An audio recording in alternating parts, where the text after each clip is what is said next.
Dear student and friends, welcome to my YouTube channel. आज के lecture का topic है पंजाब अथवा सिख साम्राज्य, जिसमें हम लोग जानेंगे कि किस प्रकार से सिख साम्राज्य की स्थापना होती है और फिर किस तरह से उनका ब्रिटिश साम्राज्य में विलय हो जाता है। तो चलिए हम लोग अपना लेक्चर स्टार्ट करते हैं। डियर स्टूडेंट, पिछले लेक्चर में हम लोगों ने जाना था कि किस प्रकार से British East India Company Bengal पर अपना आधिपत्य स्थापित कर लेती है। आज के लेक्चर में हम लोग जानेंगे कि किस प्रकार से पंजाब यानी सिख साम्राज्य की स्थापना होती है और फिर किस तरह से उन पर ब्रिटिश साम्राज्य का आधिपत्य स्थापित हो जाता है। लेकिन सिख साम्राज्य को समझने से पहले हमें सिख धर्म यानी सिख गुरुओं को समझना होगा, क्योंकि सिख साम्राज्य की जो नींव है वो यहीं से पनपती है, सिख गुरु के बाद ही पनपती है। तो चलिए पहले हम लोग सिख गुरुओं के बारे में जान लेते हैं। तो सिख गुरु के बारे में जानेंगे हम लोग। तो सिख गुरु में जो है सिख धर्म के संस्थापक रहते हैं, वह गुरु नानक रहते हैं, जिन्हें सिख धर्म का संस्थापक माना जाता है। इन्होंने ही सिख धर्म की स्थापना की थी, जो सिख धर्म के पहले गुरु भी रहते हैं। इनका जो जन्म हुआ था, इनका जन्म 1469 ईस्वी में तलवंडी नामक एक जगह पर हुआ था, जो वर्तमान में पाकिस्तान में स्थित है। हालांकि मृत्यु से क्वेश्चन नहीं पूछा जाता है, लेकिन मृत्यु का भी आप ध्यान में रख लीजिए कि इनकी मृत्यु जो हुई थी वो करतारपुर में हुई थी। कहाँ हुई थी? करतारपुर में हुई थी। तो सिख धर्म के संस्थापक कौन है? वो गुरु नानक है। और एक और चीज हम तो जानते हैं सिख धर्म में कि एक लंगर की व्यवस्था है। उस लंगर की व्यवस्था की शुरुआत जो है वह गुरु नानक ही ने की थी। लंगर की व्यवस्था की शुरुआत किसने की थी? गुरु नानक ने ही की थी। सिखों के द्वितीय गुरु यानी सिखों के दूसरे गुरु जो रहते हैं वो गुरु अंगद रहते हैं। इनसे क्वेश्चन अक्सर पूछा जाता है कि गुरुमुखी लिपि के जनक है। जैसे हम लोग जानते हैं कि हिंदी किस लिपि में लिखा जाता है? देवनागरी लिपि में। उसी प्रकार से एक लिपि है गुरुमुखी लिपि। उसके जनक कौन थे? तो सिखों के द्वितीय गुरु गुरु अंगद, ध्यान में रखिएगा। उसके बाद है तृतीय गुरु गुरु अमरदास, जिन्हें 22 गद्दियों की स्थापना के रूप में जाना जाता है। उन्होंने 22 गद्दियों की स्थापना की थी और प्रत्येक गद्दी के लिए एक सरदार की नियुक्त की थी। इन्होंने लवन प्रचलन की भी शुरुआत की थी। एक सिखों का प्रचलन है लवन प्रचलन, उसकी भी शुरुआत किसने की थी? गुरु अमरदास। अमरदास के समकालीन मुगल बादशाह है एक अकबर।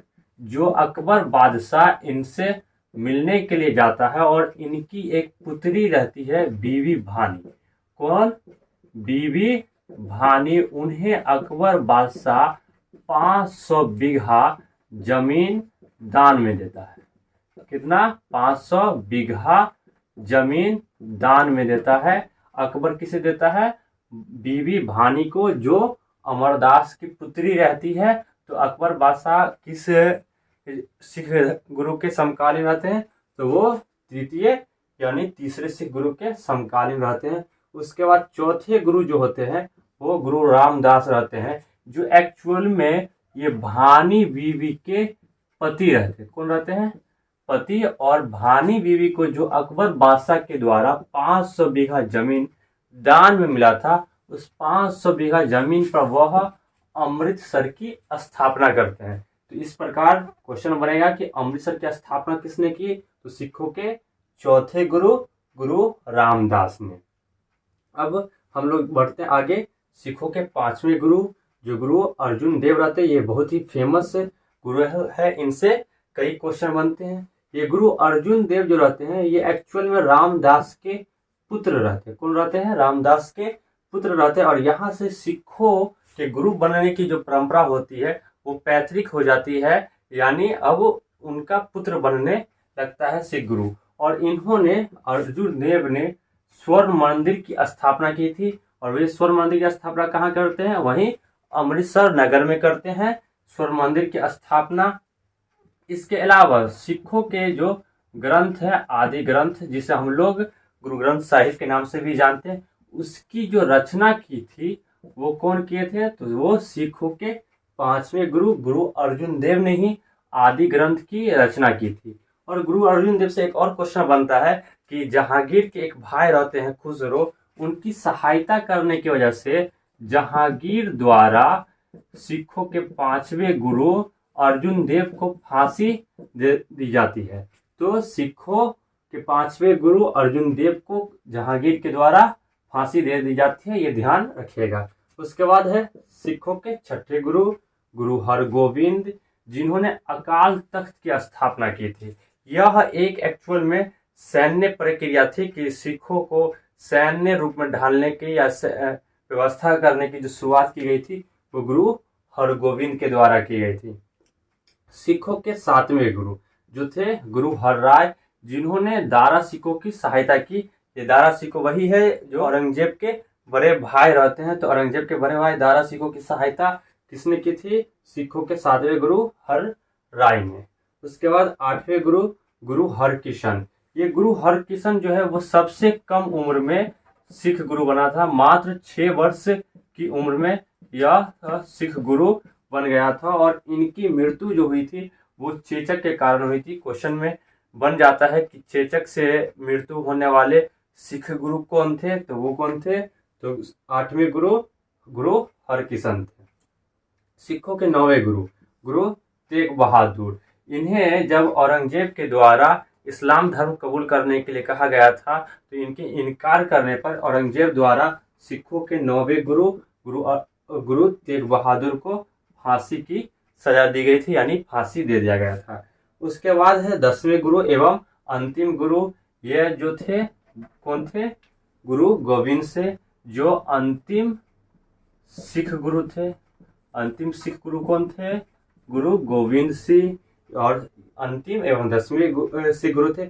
इनका जन्म से क्वेश्चन बन जाता है। तो इनका जो जन्म हुआ था ये 1666 ईस्वी में पटना में हुआ था। इन्होंने खालसा पंथ की स्थापना की थी 1699 ईस्वी में वैसाखी के दिन। कब क्या था? वैसाखी के दिन इन्होंने जो 5वें जो सिख गुरु रहते हैं गुरु अर्जुन देव, उन्होंने जो आदि ग्रंथ की रचना की थी, इन्होंने उस आदि ग्रंथ का पुनः संकलन किया। आदि ग्रंथ का पुनः संकलन किसने किया? सिखों के 10वें गुरु गुरु गोविंद सिंह ने। और गुरु का जो पद था उन्होंने क्या कर दिया? समाप्त कर दिया। इन्होंने ही सजेशन दिया कि सिख धर्म के जो भी अनुयायी है वो अपने टाइटल के रूप में सिंह का इस्तेमाल करेंगे। क्या चीज का इस्तेमाल करेंगे? सिंह का। और खालसा पंथ के संस्थापक के अलावा इन्होंने एक अन्य प्रणाली पाहुल प्रणाली की भी शुरुआत की। पाहुल प्रणाली की शुरुआत किसने की थी? तो सिखों के 10वें गुरु गुरु गोविंद सिंह ने ही की थी। अब देखिए यहाँ पे ये सिख धर्म यानी सिख गुरु से संबंधित कुछ इंपॉर्टेंट फैक्ट हमने लिख दिया है जो आपके एग्जाम में महत्वपूर्ण साबित होगा, आपके एग्जाम में बेहतर ढंग से काम आएगा। लेकिन कभी कभी आपको सिख धर्म के गुरुओं का क्रम भी पूछ दिया जाता है कि सिख के 5वें गुरु कौन थे, 9वें गुरु कौन थे। तो इन्हें आप ट्रिक के द्वारा याद कर सकते हैं। जैसे हम एक ट्रिक बनाने की कोशिश करते हैं कि जैसे पहले है गुरु नानक। तो ट्रिक ये है कि नानक के अंग अमर। जैसे नानक के अंग अमर, ये हम ट्रिक बनाने की कोशिश कर रहे हैं, ध्यान दीजिएगा। नानक का मतलब गुरु नानक, अंग का मतलब गुरु अंगद और अमर का मतलब गुरु अमर दास। उसके बाद अगला है नाम रामदास, राम अर्जुन। अगला है हरगोविंद, हर किशन। अगला देखिए, पहला है कि नानक के अंग अमर। नानक से गुरु नानक, उसके बाद अंग से गुरु अंगद, अमर से गुरु अमरदास, उसके बाद राम से गुरु रामदास, उसके बाद अर्जुन से गुरु अर्जुन देव, गुरु हर से गुरु हर गोविंद, फिर अगला हर से गुरु हर राय और अगला से गुरु हर किशन। तो नानक के अंग अमर, राम अर्जुन, हर किशन। उसके बाद 2 नाम बच जाता है, तेग बहादुर और गोविंद सिंह। तो इसको आप बस तेग और गोविंद याद रख लीजिए। 2 नाम तो आप याद रख ही सकते हैं, तेग से गुरु तेग बहादुर, गोविंद से गुरु गोविंद सिंह। चलिए एक बार फिर से हम लोग ट्रिक को दोहरा लेते हैं। हालांकि ये ट्रिक हमने खुद से क्रिएट किया है, तो आप अदर ट्रिक का भी इस्तेमाल कर सकते हैं याद करने के लिए। बस ध्यान रखना है कि आपको ये जो भी 10 गुरु हैं उनका नाम याद रहना चाहिए। तो है पहला नानक के अंग अमर, नानक मतलब गुरु, नानक अंग मतलब गुरु अंगद, अमर मतलब गुरु अमरदास। उसके बाद राम अर्जुन हर हर किशन, तो राम से गुरु रामदास, गुरु अर्जुन गुरु हरगोविंद, गुरु हर राय। यहाँ पे हर हर 2 बार है, तो पहले ध्यान रखिएगा कि हर गोविंद है, उसके बाद हर राय है, उसके बाद किशन से गुरु हर किशन। तेग गोविंद, तो तेग से गुरु तेग बहादुर, गोविंद से गुरु गोविंद सिंह। तो उम्मीद करता हूँ कि ये ट्रिक आपको समझ में आया होगा और आपको ये गुरु के नाम भी याद हो गए होंगे। तो चलिए अब हम लोग सिख साम्राज्य की ओर बढ़ते हैं कि सिख साम्राज्य की स्थापना किस प्रकार से होती है। तो चलिए हम लोग आगे देखते हैं। हम लोगों ने जाना कि सिखों के जो 10वें गुरु थे गुरु गोविंद सिंह, उन्होंने सिख धर्म में गुरु की परंपरा जो थी उन्हें समाप्त कर दिया।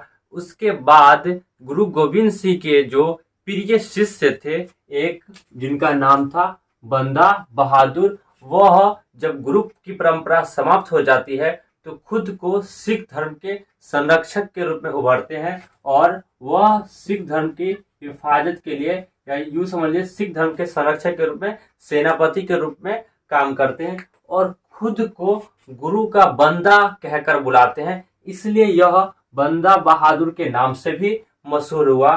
हालांकि इनका मूल नाम जो था वो लक्ष्मण देव था, कहीं कहीं आपको लक्ष्मण दास भी देखने को मिल सकता है। इन्हें एक अन्य नाम गुरु बख्श के द्वारा भी पुकारा जाता था। यह जब सिख धर्म का, यानी यूं समझ लिए सिखों के जो 10वें गुरु थे गुरु गोविंद सिंह के बाद सिख धर्म के संरक्षक के रूप में उभरे, तो इन्हें मुगलों के साथ लगातार संघर्ष करना पड़ा और उन्हीं संघर्ष के दौरान 1716 ईस्वी में इन्हें फर्रुखशियार के द्वारा मरवा दिया गया।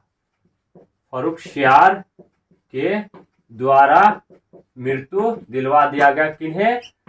बंदा बहादुर को। अब जब बंदा बहादुर की मृत्यु हो जाती है तो ये जो सिख था वो कई छोटी छोटी टुकड़ियों में बट जाता है। लेकिन 1748 ईस्वी में कर्पूरी सिंह के द्वारा, नाम ध्यान रखिएगा, कर्पूरी सिंह के द्वारा सभी छोटी छोटी टुकड़ियों को मिलाकर एक दल खालसा बनाया जाता है। कौन बनाया जाता है?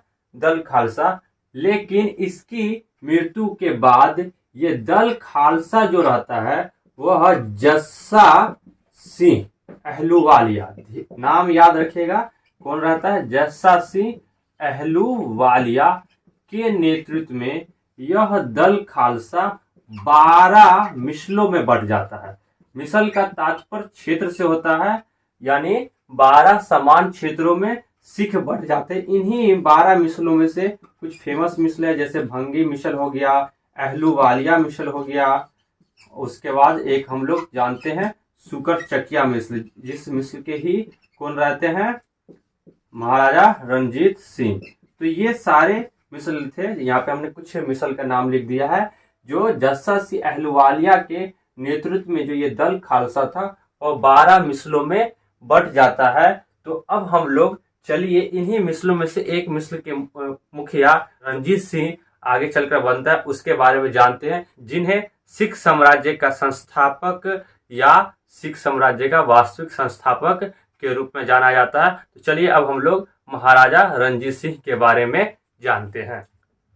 सिख साम्राज्य के जो वास्तविक संस्थापक रहते हैं वह महाराजा रणजीत सिंह रहते हैं, जिन्हें सिख साम्राज्य का वास्तविक संस्थापक माना जाता है। क्या माना जाता है?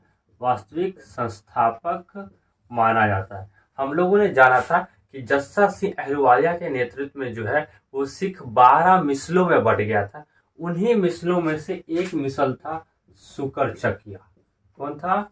सुकर चकिया। उसी सुकर चकिया मिसल के प्रमुख महासिंह के घर में 1780 ईस्वी में महाराजा रणजीत सिंह का जन्म होता है और उनकी मृत्यु के बाद शीघ्र ही महाराजा रणजीत सिंह सुकर चकिया मिसल के प्रमुख बन जाते हैं और 1798 ईस्वी में महाराजा रणजीत सिंह एवं अफगान शासक जमान शाह के बीच युद्ध होता है। लेकिन इस युद्ध के बाद जब जमान शाह वापस जा रहे होते हैं तो चेनाब नदी में उनके तोप गिर जाते हैं। उस तोप को महाराजा रणजीत सिंह निकलवा कर वापस जमान शाह के दरबार में भेजवा देते हैं। इस वजह से जमान शाह इतना प्रसन्न होता है कि महाराजा रणजीत सिंह को लाहौर तक अपना जो साम्राज्य विस्तार करने की अनुमति दे देता है और उन्हें लाहौर का सूबेदार नियुक्त करता है। इस प्रकार महाराजा रणजीत सिंह 1799 ईस्वी में लाहौर को अपनी राजनीतिक राजधानी बना लेते हैं और फिर 1805 ईस्वी में वह भंगी मिसल से वह अमृतसर को भी छीन लेता है और वह अमृतसर को अपनी धार्मिक राजधानी बना लेता है। इस प्रकार महाराजा रणजीत सिंह के क्षेत्र में उनकी धार्मिक एवं राजनीतिक राजधानी दोनों उनके अधिकार क्षेत्र में हो जाता है। उसके बाद 1809 ईस्वी में अमृतसर की एक संधि होती है महाराजा रणजीत सिंह एवं अंग्रेज गवर्नर चार्ल्स मेटकॉफ के बीच। किसके बीच? चार्ल्स मेटकॉफ के बीच। इस संधि के द्वारा सतलज नदी के जो उत्तर वाला क्षेत्र आता है उधर अंग्रेजों का अधिकार हो जाता है और दक्षिण वाला जो क्षेत्र होता है उधर सिखों का अधिकार हो जाता है। उसके बाद 1813 ईस्वी में एक महत्वपूर्ण घटना होती है कि अफगान के जो एक शासक रहते हैं शाह शुजा, उन्होंने कश्मीर उनसे वह महाराजा रणजीत सिंह जो है कश्मीर अपने संरक्षण में ले लेता है और शाह शुजा जो है वो महाराजा रणजीत सिंह को विश्व प्रसिद्ध कोहिनूर हीरा, हम वही कोहिनूर हीरा की बात कर रहे हैं जिन्हें नादिर शाह ने मोहम्मद शाह के शासनकाल में आक्रमण कर 1739 ईस्वी में अफगान यानी पारस ले जाता है। उसी कोहिनूर हीरा को शाह शुजा ने महाराजा रणजीत सिंह को भेंट दिया था यानी उपहार में दिया था। महाराजा रणजीत सिंह जो रहता है वो वास्तव में रहते हैं सिख धर्म के, लेकिन वह नाम मात्र के ही सिख धर्म के रहते हैं। उनके दरबार में कई मुस्लिम एवं हिंदू लोग भी उपस्थित थे। उनका एक फेमस वाक्य है कि वो कहते थे कि भगवान चाहते थे कि मैं सभी धर्मों को एक समान देखूं, इसलिए उन्होंने मेरी एक आंखें ले ली। महाराजा रणजीत सिंह के दरबार में जो उनके वित्त मंत्री थे वह दीनानाथ थे। उनके विदेश मंत्री जो थे वो फकीर अजीजुद्दीन थे। उनके सैन्य प्रशासन जो है वो दो भागों में बटे हुए थे। एक तो फौजे आइन, जिसे हम लोग फौजे खास भी कहते हैं। क्या कहते हैं? फौजे खास। यह एक अस्थाई सेना थी, यानी महाराजा रणजीत सिंह के दरबार में जो अस्थाई सेना थी उन्हें क्या कहा जाता था? फौजे आइन कहा जाता था। उनके बाद एक दूसरी जो सेना थी फौजे बेकवायद, जो एक अस्थाई सेना थी, वो एक अस्थाई सेना थी। और उनकी जो सरकार थी, उनकी सरकार को सरकारे खालसा कहा जाता था। क्या कहा जाता था? सरकारे खालसा। उन्होंने नानक शाही सिक्का भी चलाया था। क्या चलाया था? नानक शाही सिक्का भी। महाराजा रणजीत सिंह के जो उत्तराधिकारी थे उनके बेटा यानी उनके पुत्र थे खड़ग सिंह। उसके बाद जो बनते हैं वो शेर सिंह बनते हैं। हालांकि अंतिम शासक जो रहते हैं वो दिलीप सिंह रहते हैं, यानी सिख साम्राज्य का अंतिम शासक कौन रहता है? दिलीप सिंह। महाराजा रणजीत सिंह का उत्तराधिकारी कौन रहता है? खड़ग सिंह। खड़ग सिंह के बाद शेर सिंह, शेर सिंह के बाद दिलीप सिंह। इस प्रकार अंतिम शासक कौन होता है? दिलीप सिंह। अब दिलीप सिंह के शासनकाल में ही औंगल सिख युद्ध होता है। चलिए हम लोग अब औंगल सिख युद्ध की ओर बढ़ते हैं। सिख शासकों एवं अंग्रेजों के बीच होने वाले युद्ध को हम लोग औंगल सिख युद्ध के नाम से जानते हैं। सिख शासक एवं अंग्रेजों के बीच दो औंगल सिख युद्ध हुए थे, जिसमें प्रथम औंगल सिख युद्ध जो थे जो 1845 से 46 ईस्वी के बीच हुआ था। जो लाहौर की संधि 1846 ईस्वी के द्वारा समाप्त हुआ था, जिस समय गवर्नर जो थे लॉर्ड होर्डिंग थे और सिख शासक जो थे वो कौन थे, तो वो दिलीप सिंह थे। कौन थे, वो थे दिलीप सिंह। और इसी दौरान जब लाहौर की संधि के द्वारा दिलीप सिंह पर जबरन कुछ संधियां थोपी गई, जिस वजह से कश्मीर के क्षेत्र में फिर से युद्ध प्रारंभ हो जाता है, जो भैरोवाल की संधि के द्वारा 1846 ईस्वी में समाप्त होता है। तो इस प्रकार ध्यान रखा गया कि प्रथम आंग्ल सिख युद्ध कब हुआ था, 1845 से 46 ईस्वी में किस संधि के द्वारा समाप्त हुआ, भैरोवाल की संधि और लाहौर की संधि के द्वारा। इस समय गवर्नर कौन थे, लॉर्ड होर्डिंग, और सिख शासक कौन थे, दिलीप सिंह। चलिए अब हम लोग आगे बढ़ते हैं द्वितीय आंग्ल सिख युद्ध के ओर। तो द्वितीय आंग्ल सिख युद्ध जो ये हुआ था 1848 से 1849 ईस्वी के दौरान।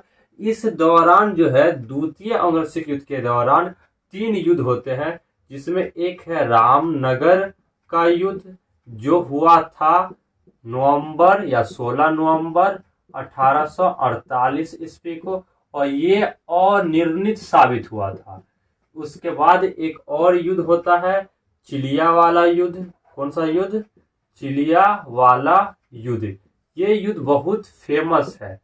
ये हुआ था फरवरी 1849 ईस्वी में, और उस समय सिख नेता कौन थे, तो सिख किसके बीच हुआ था, सिख नेता शेर सिंह और अंग्रेज कमांडर। तो अंग्रेज कमांडर जो थे वो थे लॉर्ड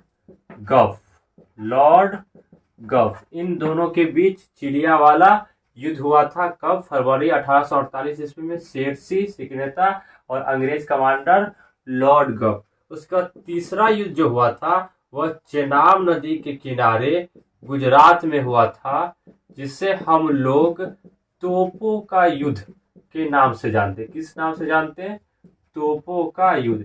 यह युद्ध में सिखों की बुरी तरीके से पराजय हो जाती है और उसके बाद सिख साम्राज्य की समाप्ति हो जाती है। उस दौरान जो गवर्नर रहते हैं और लॉर्ड डलहौजी रहते हैं, जिसकी घोषणा के द्वारा जो कब करते हैं 29 मार्च 1849 ईस्वी को, इस घोषणा के द्वारा सिख साम्राज्य को ब्रिटिश प्रांत का हिस्सा बना लिया जाता है। इस प्रकार सिख साम्राज्य का पतन हो जाता है और जो शासक रहते हैं दिलीप सिंह, जो सिख साम्राज्य के अंतिम शासक रहते हैं, उन्हें 50,000 पाउंड वार्षिक पेंशन देकर ब्रिटेन भेज दिया जाता है। वहां जाकर वह बाद में ईसाई धर्म कबूल कर लेते हैं। और जो हम लोग पढ़े थे कोहिनूर हीरा, उस कोहिनूर हीरा को महारानी विक्टोरिया को भेज दिया जाता है। तो इस प्रकार यहाँ सिख साम्राज्य का पतन हो जाता है। उम्मीद करता हूँ कि ये लेक्चर आपको पसंद आया होगा और सिख गुरु एवं सिख साम्राज्य को समझने में किसी भी तरह की कोई परेशानियों का सामना नहीं करना पड़ा होगा। अगर आप इस लेक्चर का ऑब्जेक्टिव क्वेश्चन प्राप्त करना चाहते हैं तो नीचे डिस्क्रिप्शन में टेलीग्राम ग्रुप का लिंक दिया हुआ है, वहां आप जाकर टेलीग्राम ज्वाइन कर लीजिए और वहां से आप ऑब्जेक्टिव क्वेश्चन प्राप्त कर सकते हैं। तो चलिए हम लोग आज का लेक्चर समाप्त करते हैं। Thank you class, best of luck, have a nice day, bye bye.